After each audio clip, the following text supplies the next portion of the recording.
ширкати дорувории софсавдо барои зиёд кардани мӯи сар ё барои зиёд кардани риш ё барои кам кардани вазни худ ё зиёд кардани вазни худ ё барои нест кардани доғҳои сафед аз бадан ба шумо тавсия медиҳад ки ба рақамҳои дар экран буда муроҷиат кунед. Доставка ба ҳама шаҳрҳои Федератсияи Россия ва берун аз Россия дар муддати 2 рӯз карда мешавад. Аз номи юристи ҷей муроҷиат кун, скидкат мекунанд.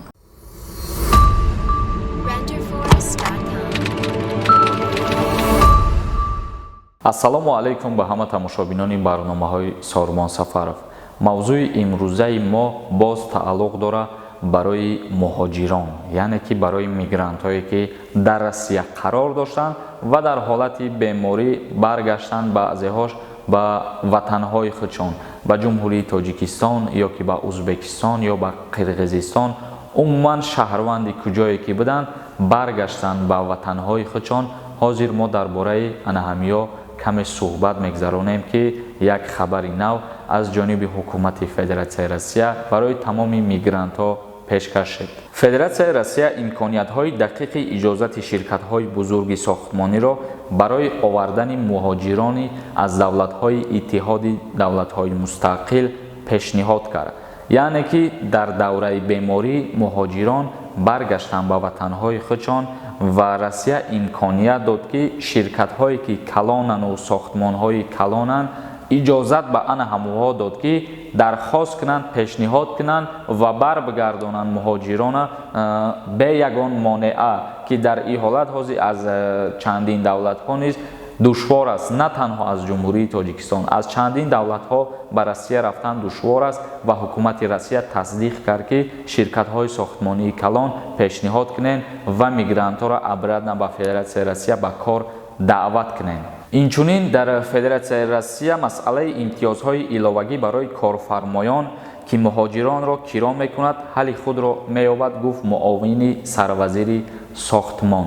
яъне ки ҳар муҳоҷиреро ки мебаранд ба ана ҳамин воситаи пешниҳод барои ширкатҳои сохтмонии калон, вайҳо худшон нигоҳубин мекунанд муҳоҷироро ва аз духтур мегзаронандшон ва ҷошон мекунанд то ки дар ширкатҳои калон кору фаъолият кунанд, ки аз сабаби беморӣ аллакай муҳоҷирон дар Россия бисёрш корпартоӣ кардану ба ватанҳо баргаштанд ва дар ҳолате ки корпартоӣ кунанд дар Федератсияи Россия ин як намуд ба экономикаи давлат зараровар аст, яъне ки барои пешрафти давлат зараровар аст вақте ки коргаро корпартоӣ мекунанд.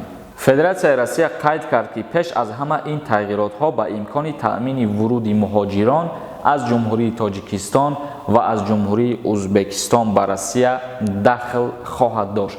яъне ки ин пешниҳод бисёртар тааллуқ дорад ба шаҳрвандои Узбекистон ва ҷумҳурии Тоҷикистон ки то барои кор кардан аз ами кишварҳои худшон интиқол дода шаванд ба Россия. акнун тамошобинони азиз мегзарем ба қисми хондани комментарияҳо. Маша Абдуназарова нависад: раҳмати калон барои навигариҳо, кай рейсҳои Москва Хуҷанд гузошта мешаванд? Дар ҳолате ки шуд мо ба шумо пешкаш мегардонем. Коргар Тиҷей нависад: салом алайкум Сормон, мегӯй дар оила 2 писар боша, якташ равад, дуюмша намебаранд хизмат, аммо ин хел нест, бачаҳои тағаймада 1 моҳ ҳардуша бурданд, 2 писар буданд. мо дар видеои пештарамон дар ҳамин бора мухтасар гап задем, фаҳмондем. бародарони азиз, хоҳиш мекунем видеои пештараи моро тамошо кунед, мефаҳмед. Дилшод Тоиров нависад: салом акай Сормон, аҳамият нате, корта давом додам диги. бале, аҳамият наметем бародари азиз. Фарух Пардаев нависад: салом алайкум, аблава чанд фоиз дар Тоҷикистон? яъне ки фоизаш мумкин аллакай аз 85 гузашта боша, барое ки ма 5 рӯз ё ки 6 рӯз пеш як видео кардагӣ будам.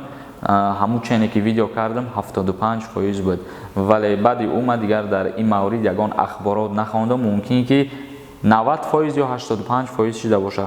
дар ҳолате ки бо ягон ахборот шид, иншааллоҳ пешкаши шумо мегардонем. Рустам Мирзоев нависад: салом ако, гап рост, границаҳоя ба наздикӣ мекушоянд баъди 1 ноябр рост? бародари азиз, чӣ хеле ки шумо мегӯед ки гапҳоро шумо якҷо мегиред, мо ҳам ба шумо ҳамин савола як бор кани тием, шумо ҳамин хабарҳоро якҷо меёбед ки бисёр менависанд ки дар ҳамин рӯз границаҳо кушода мешавад, дар ин рӯз киҷо ҳамин хабарҳоро меёбем. ман ин хабарҳоро мехонам ва ба информатсияи яъне ки нодуруст не, ба информатсияи дуруст ба шумо мерасонам. ман ҳамата дар назар надорам бахшиш бародаро, ҳамун касое ки гапҳои ноҷо мезананд. шумо аз куҷо меёбед ин хеле гапҳоро? орзу аброров нависад: салому алайкум, як саволи муҳим доштам. номерои юрист тиҷа дар кор шуда, дар инстаграм бинавис бародар, саволта ҷавоб мегардонем. муродалӣ нависад: салом Сорбон, як савол доштам. дар моҳи ноябр чартерни рейс мешавад ё ки не? Пешакӣ раҳмат. иша худованд медонад бародари азиз, ҳоли чи аниқ шудагӣ неста, чи гуфта наметавонам. маҳмадулло исроилов нависад: салому алайкум акаи Сорбон, студент аз оилаш ҷудо мешавад, як кӯдак дорад, чанд сомон бояд алимент биспорад? Студент худаш камбизоат аст. мутобиқи қонунгузории ҷумҳурии Тоҷикистон бо решенияи суд аз ҳама алименти кам ҳозир 200 сомона дар бар мегирад. пештар 150 сомон буд, вале айни ҳол ба фикрам ки 200 сомонаш кардагиянд. мурод нависад: салому алайкум брат, моҳи декабр рейсҳои чартерни мешавад ё ки не? ҷавоб пешакӣ раҳмат. ҳоли аниқ нест бародари азиз, ман аз пеши худам ҳичи гуфта наметавонам. ҳар чизеро мехонам дуруст боша, аллакай биромадагӣ боша, ҳамун ахборот ҳамуро ман мехонам ва ба шумо сода карда мефаҳмонам, ё ки аз ягон коркунӯ ягон ҷо пурсон мешавем, умуман чизҳоеро пешкаш мекунем, ҳақиқат доранд. бародарони азиз, видеоро ҷамъбаст мекунем, чунки дар иҷа бисёри саволҳо бо саволҳои такрорӣ ҳастанд. мо ҳамеша аз шумо хоҳиш мекунем ки саволҳои такрорӣ натиҳем ва касе ки ба саволи худаш ҷавоб нагирифт, дар омада видеоҳои моро тамошо кунем, пештараҳоша ба саволҳои худтон ҷавоб мегирем. дар канали мо зиёда аз 150 та видео ҳастай.